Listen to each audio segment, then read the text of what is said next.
People who overcome their fear and dare might find a surprise.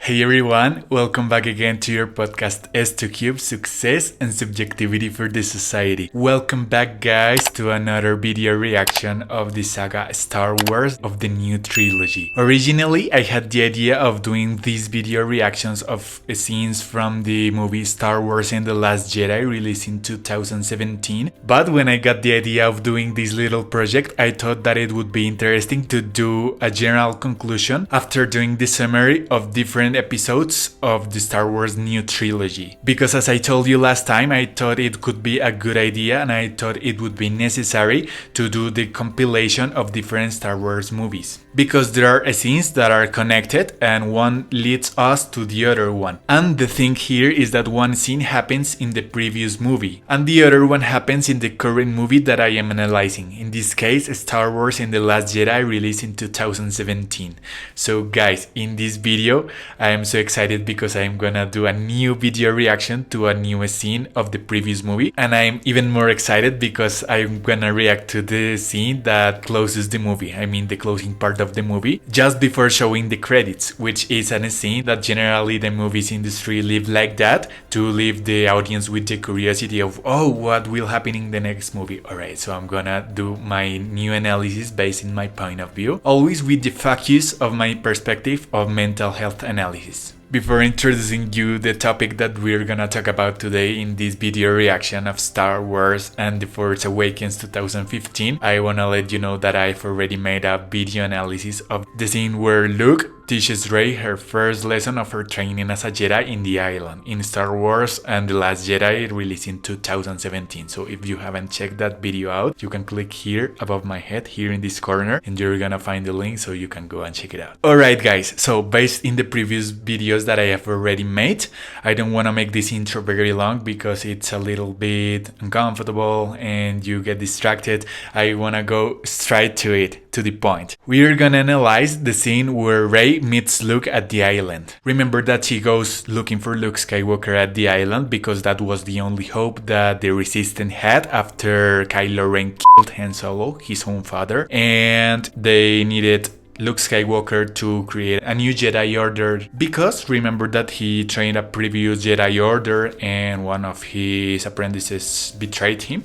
which was his nephew, Kylo Ren, the guy who killed his father, Han Solo. So that's why I wanna project this scene here, because I think we can get many important conclusions and we can make our own conclusions based in this scene, because it hides many important points regarding to the spirituality, regarding to the self-confidence that Luke has, and the non-verbal communication and many stuff more that I've been already working with you guys in previous episodes, whether are digital episodes only for audio or audio visual image and audio, like if you're watching in YouTube and another podcast platforms, for example, where you can see my image here. And I want to tell you some things about that in a moment, but that will be after the final conclusion of this video. So guys, after all the videos that I have released, I want to thank you so much for being here. If you after all this time are still here watching the video, supporting the channel, supporting this movement, supporting the podcast, supporting this new anthem and this new motto that we have, which is my proposal S2Cube, I want to thank you so much from the bottom of my heart. I hope you enjoy the content that I do. That's why I do this content. And also to help you if you're maybe suffering a discomfort, if you're not feeling very good, if you suffer depression, anxiety, that's the reason what I do, everything that I do here in this channel and in this movement and also in this podcast. So guys, thank you so much. And after that little motivational speech, I wanna leave you with this scene. Without further ado, this is the scene where Rey meets Luke at the island in Star Wars The Force Awakens, released in 2015. So here we go.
was very powerful, right? Don't you think so? Alright, guys, without further ado, let's go with the analysis. The first point that I wanna react to is what you can read in Luke's eyes. Alright, to get started, I would like to say that in Luke's eyes, you can notice a lot of self-confidence and the trust that he has in himself and the reasons that he had to disappear. He had his reasons why he disappeared, and as I told you in previous videos, everything happens for a reason, remember that, guys. Nothing happens for coincidence. Because maybe this is a lesson that he had to learn to be able to grow as a person, to be able to grow as a Jedi. Yeah, as a Jedi. Despite all the years of training that he had with Master Yoda and Master Obi-Wan in the past, that I want to emphasize that it was a one-man training. Instead of an organization, a huge and whole organization like it used to be in the past. Do you remember that? That's an aspect I want to highlight. Well, also we can see the traumas that he had based in that betrayal that he suffered. A betrayal that he suffered by part of his nephew, Kylo Ren, or previously known as Ben Solo. In another video in the future, I wanna do the reaction to that betrayal, how was the story emphasizing a little bit more. In the next video analysis, we're gonna do the reaction and we're gonna emphasize on the perspective of the dark side of the Force. So very well, guys. I already mentioned self-confidence and I already mentioned traumas. Alright, the next thing I would like to say regarding to what you can read in Luke's eyes is the pain that he has. Do you see the pain that Luke carries in his eyes? When he does this look to Rey, that look means I know who you are, I know what you came for, I know who sent you, and you know my answer. I'm so afraid of suffering the same failure again. Depression, it means fear, it means insecurity because he doesn't want to try again just for fear. Because as I told you in the previous video, fear is the worst enemy, and when you face depression, when you face a failure, and when you face a bad experience and a bad memory, it is fairly common that you will become not brave enough to try again. You're gonna lose your resilient part. In the future, I also wanna react to speeches of famous celebrities and famous people that I think they can bring an important message for all of you guys, and I'm gonna tell you something in advance. I wanna react to a phrase of Steve Harvey where he says the guarantee of quitting, of giving up, is that it will never happen. That's the guarantee of quitting. I remember that he said something like that, but it will never happen. That's what I remember very clear, and I want to connect this idea with what I was saying, because when you quit, it will never happen. And as a final conclusion of this first point, guys, I would like to tell you that this is the importance of making a strategy, of having a plan, very structured plan. When you make a plan, you can achieve the purposes that you have. And a strategy and something very well structured, it will work. Luke did, and it worked. After he made that planification, he achieved the goal that he kept on mind, and it was very successful. And I will talk about that in the next videos. So keep standing by, because it will be very important. But once again, linking that with the self-confidence that Luke has, he has his reasons. He understands very well how this works, how bad the First Order is, how bad the Sith Lords like Darth Vader and Darth Sidious were in the past, and he knows perfectly what he's facing. So he understands very well that he won't have an opportunity and he's no match for the First Order and the enemies that he has. So Luke is very afraid to try because he suffered a betrayal by his nephew, Kylo Ren, who was previously known as Ben Solo. So yeah, he suffered that betrayal, and I don't know if I already did, but in case I haven't, I would like to tell you some advices when you're suffering failure and you suffered experiences that didn't allow you to succeed. And first of all, changing your mind, it's not a failure, it's a teaching. But in that I will emphasize later, or I'm gonna drive you to videos and remember the advices I gave you previously in the first video reaction that I made of Star Wars The Last Jedi, released in 2017, in the scene where Luke teaches Rey her first lesson of her training as a Jedi. So I'm gonna put links down here, remember that. Alright guys, the next aspect I wanna mention here is the hope and faith of Rey, matching with one of the aspects that I already mentioned in the previous video analysis. Do you remember? Okay, point number 2. I also wanna highlight very much the faith of Rey. the faith of Rey. Alright, I want to emphasize here in the effort that she does when she goes to look for Luke, searching for Luke in the island after finishing the map, which was the main and the most important thing of the plot of last movie, the one that we are analyzing here today.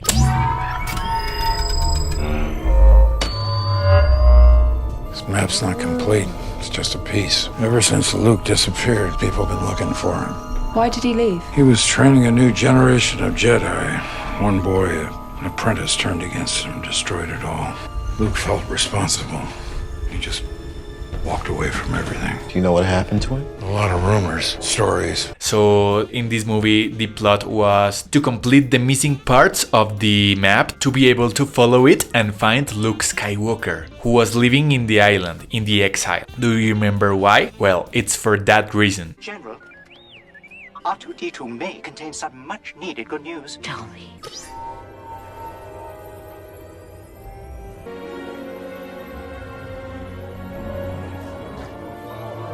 The map, it is complete. Luke. Oh, my dear friend, how I've missed you. So I think it is very important the effort that Rey does when she goes looking for him, because it represents faith, hope. I know that I'm gonna find something that will help me. The only hope remaining that they had, because Kylo Ren killed Han Solo. Do you remember that happened in this movie?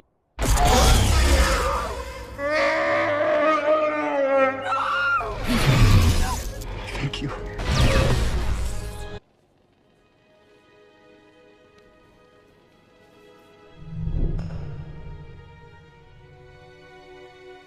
Do you remember that happened in this movie? And after that, there's no hope left. There's nothing else to do. There's nothing else they could do to be able to solve the problem and bring equilibrium and balance to the Force. So they trusted and they had faith in Luke Skywalker. They thought that he could face the First Order and solve the problem. Despite it was not a realistic point of view, it was not a realistic perspective and a realistic thought and a realistic opinion, they had faith that he could solve the problem and he could bring balance to the Force. So that's a great strength of Rey, that she could have faith in the impossible. Because in the last episode, taking into account this is one of the same conclusions that I had with the previous analysis, I don't think that I have to spend more time speaking about the same thing, because I think everything is clear regarding to that aspect, right? But it's ironic, because when you don't have a realistic opinion and a realistic point of view, this is what happens. Remember that she was giving the lightsaber to Luke, and when Luke received it, he did this.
Master Skywalker.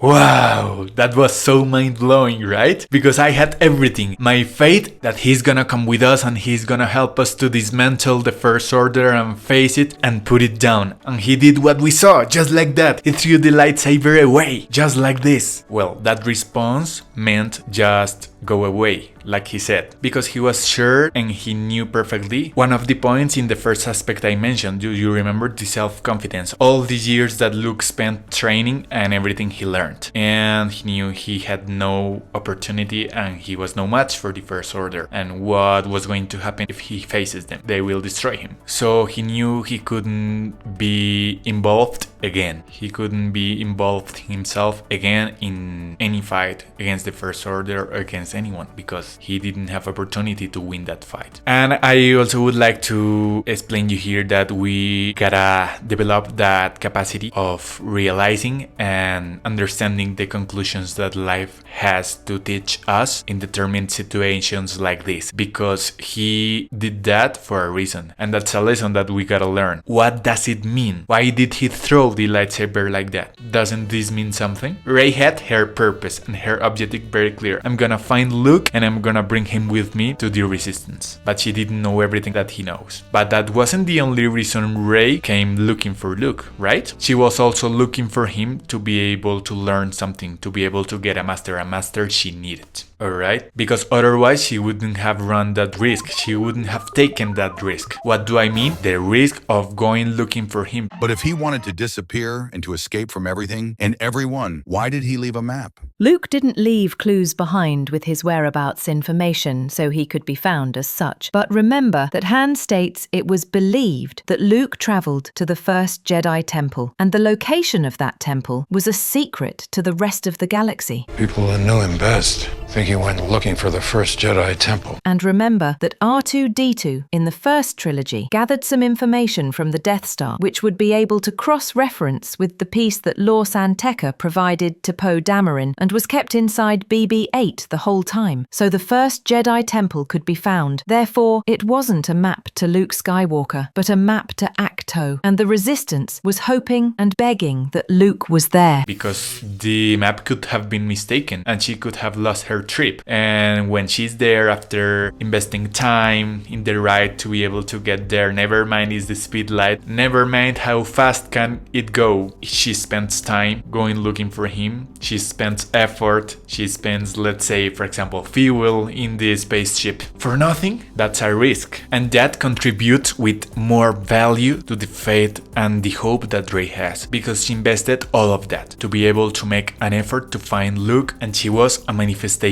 conscience revealed in that scene. There is the uncertainty. Am I gonna find him? What if he's not there? What if I don't find anyone? What am I gonna do now? What am I gonna do afterwards? I am in an unknown place and this is so scary. All those thoughts that are intrusive thoughts that Rey could have had in her mind at that moment, she left them behind. She didn't hear that inner voice that is whispering every time, you're gonna fail, you're not gonna succeed, don't even think about it, don't even try. And that links perfectly, that has a huge bond within the first aspect that I already mentioned, where I told you how do we have to face fear, how do we have to face anxiety, and how do we have to face that fear that we got when we're trying to do something, especially when we come from failure, or when I come from a situation where I wasn't successful.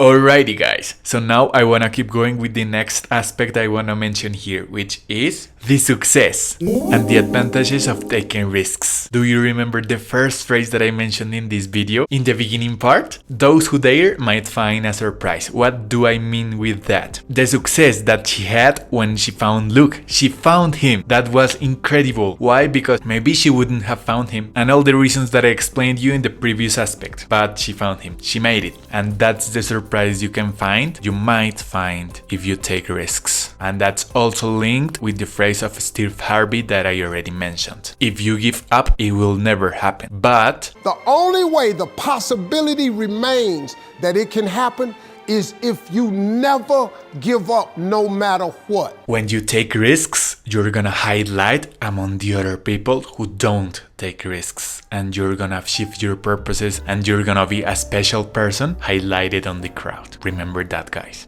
Goody. The next aspect I would like to mention is that Luke is a legend, and that's why Rey wants to go looking for him. Remember that in this movie, talking about the Sith, talking about the Jedi that previously existed, it's a myth, because after the previous movie of this one that we are reacting to, which is Star Wars: The Return of the Jedi, that's a myth because the Jedi were exterminated before in the third movie, which was Star Wars and the Revenge of the Sith. Execute Order 66. Yes, my lord.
There are too many of them. What are we going to do? So talking about them or talking about the Sith is a myth. Apparently he has a map that leads to Luke Skywalker, and everyone's after it. Luke Skywalker? I thought he was a myth. Tell him that Han Solo just stole back the Millennium Falcon for good. This is a Millennium Falcon. You're Han Solo. I used to be. He's carrying a map to Luke Skywalker. You are the Han Solo that fought with the rebellion. You knew him. Yeah, I knew him. I knew Luke. People who knew him best think he went looking for the first Jedi temple. The Jedi were real. I used to wonder about that myself. Thought it was a bunch of mumbo-jumbo. A magical power holding together good and evil, the dark side and the light. Crazy thing is, it's true. The Force, the Jedi, all of it, it's all true. But they can see the First Order, which is like the government, the one who rules, but they don't know the cruel intentions behind it, the cruel intentions that they have. Doesn't sound this situation familiar to you? Alright, in the next video reaction that I'm gonna do about the General Hux speech, which is the dark side perspective that I told you I was about to react to, I'm gonna mention about this subject. I'm gonna mention about the cruel intentions that an organization very evil has, and the organic portal. Remember that because it will be a great video. You can't miss it, guys. You're gonna love it.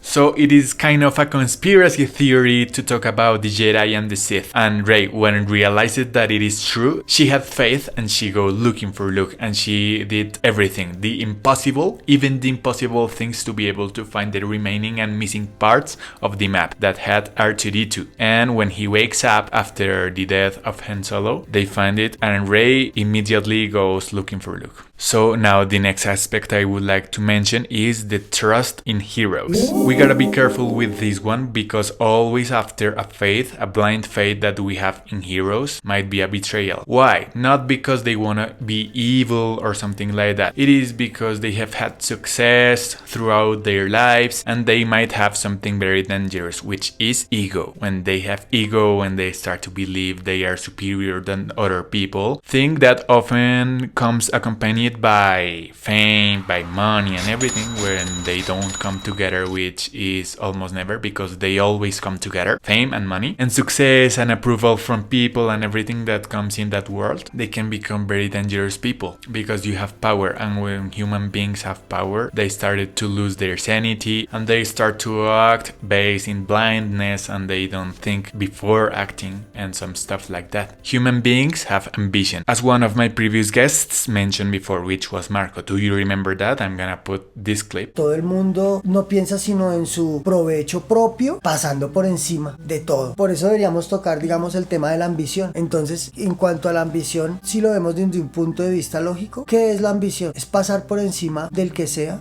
Es cuando... sin importarnos nada. Si para yo estar bien tengo que destruir a un poco de gente, pues no está bien, ¿me entiendes? Entonces en esa medida creo que todos podemos aportar nuestro grano de arena para que la situación mundial cambie. Pero si estamos destruyendo, si nos vamos a ir al Amazonas a quemar la selva para cultivar o meter ganado, entonces ¿qué naturaleza le vamos a dejar a la generación que viene detrás de nosotros? Yo votaría porque el que nos escuche coja un poquito de conciencia para poder alargar la vida de un planeta que está en destrucción y la vida de un ser humano que está en destrucción también por su codicia, por su ambición, por sus ganas de poder y de dinero y de captar las riquezas del mundo. La sociedad casi totalmente es ambiciosa. Entonces, ojalá recapacitemos todos y nos demos cuenta de que esa ambición nos va a llevar a la destrucción. El tema que te tocaba ahora, por ambición, quemar el Amazonas, imagínate, no hay quemar miles y miles de hectáreas por enriquecerse una persona, o ir y devastar un páramo que es el que nos da el agua. Imagínate, ir a matar líquenes, ir a matar los que nos producen el agua. ¿Por qué? Por ambición. ¿Ves? De una u otra manera a uno le pagan para que lo haga, el otro paga para que lo hagan, para poder coger ese terreno y volverlo supuestamente productivo en otras cosas, pero nos están robando el agua, el oxígeno, recursos naturales. Entonces, de la vida y por eso irreemplazables. Exactamente, y por eso se llama el pulmón del mundo, la selva, y no solo el Amazonas, África, y bueno, muchas. Estamos hablando del Amazonas como un hecho como un ejemplo contundente, como un ejemplo puntual. Certero, pero como decía, hay cualquier cantidad de la minería ilegal. Imagínate, contaminar los ríos con mercurio para poder sacar oro de las entrañas de la tierra. Imagínate que están destruyendo toda la naturaleza. O sea, ¿por qué? Por ambición. Entonces, si no paramos eso... Do you remember that? So when human beings have ambition, they are capable of anything. And that's why we gotta focus on who will be the ones we're gonna admire. Not everyone is worthy of our admiration. And there have been already cases when you admire somebody and they let you down and they disappoint you. For example, in the movie Coco, when Miguel was admiring somebody that wasn't the actual hero he admired because he stole the work of somebody, that's some cases. And that phrase that I already mentioned in one of my audio episodes, if you haven't checked those episodes, I'm gonna put the links down here. That's why the villain of that movie mentions one phrase that is very true that I reacted in those episodes of Only Audio, which are not available here in YouTube, just in the podcast platforms. Do you remember that phrase? Success doesn't come for free, Miguel. You have to be willing to do whatever it takes to seize your moment. I am Ernesto de la Cruz, the greatest musician of all time. Hector's the real musician. You're just the guy who murdered him and stole his songs. Murdered? I am the one who's willing to do what it takes to seize my moment. Whatever it takes.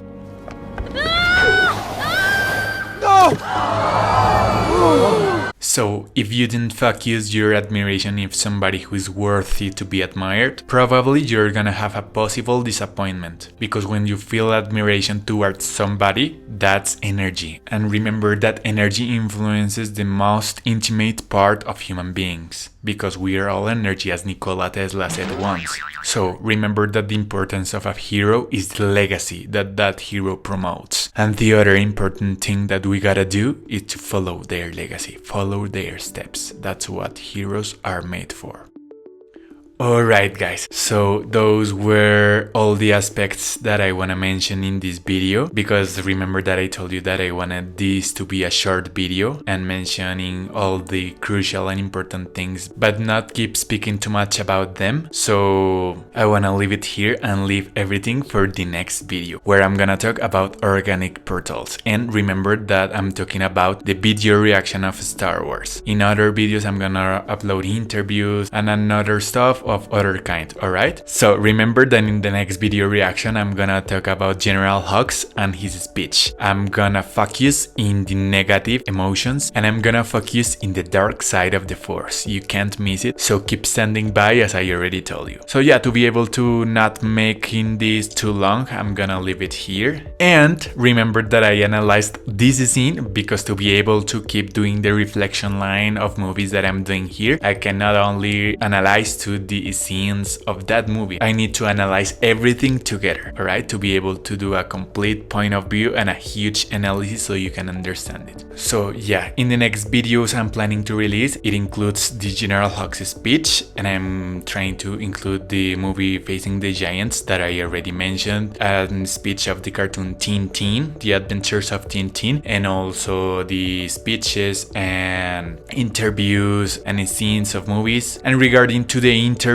and speeches will be from famous people that you know, so keep standing by because it will be awesome, I swear. I also would like to tell you that I need to ask you to be a little bit patient with me because I'm doing some changes in the place that I'm recording these videos and also these audio podcasts episodes. So yeah, I'm gonna tell you about it a little bit later. I'm gonna release an audio episode. If you don't know where to listen them, I'm gonna put the links of Spotify and Apple Podcasts and another platforms of podcasts down here so you can go and check them out, alright? I know that I always tell you that in the next video I'm gonna do a description video where I'm gonna explain you a short video of 3 minutes, but be a little patient with me because I already told you what I'm doing and I already told you it's a little bit complicated and I'm having some issues and some trouble doing that. So yeah, I'm gonna release a new episode. It is very easy to do it just with audio, so I'm gonna put the audio format in the links that I already mentioned that I'm gonna use, alright? That I'm gonna put in the description of this video. So regarding regarding to the first audio episodes, I'm gonna talk about generations. I'm gonna talk about the importance of the positive and negative energies in our lives. And I'm gonna talk about the differences of the 20th century and the 21st century, alright? So those to be able to start doing this waking up process, okay? So guys, that was everything for this video. I really wanna say thank you so much to all of you for listening, for watching, for taking the time of watching this video. This has been very complicated. To be able to do this, the process has been very complicated, and I really appreciate your time. I really appreciate your support, and I really appreciate your presence, everything that you have done for this project. I'm doing my best so I can keep doing this work, doing this job. And well, regarding to the next videos as well, I'm gonna post on the other hand the second part of the interview with Olga, the Bulgarian polyglot and musician living in Germany, so it will be amazing. It will be in Italian, you can't miss it. Alright guys, so thank you so much for all your support, for all the time, and for everything you've done for this project. Suffice it to say. So as a general conclusion, the faith and the actions are the most important thing you can do to overcome all the problems that you may be facing in your life and to achieve results and to get happiness. Don't forget that guys, because that will be useful at some point of your life, at the moment least expected. So being that said guys, remember, success and subjectivity for this society, the password through the one you will unlock the happiness and the success in your life. Take care guys, be safe, have a wonderful time, a wonderful day, morning, afternoon, evening, depends on the place where you're listening to this, and have a nice rest of the day. Be safe and bye. Greetings and regards. See ya.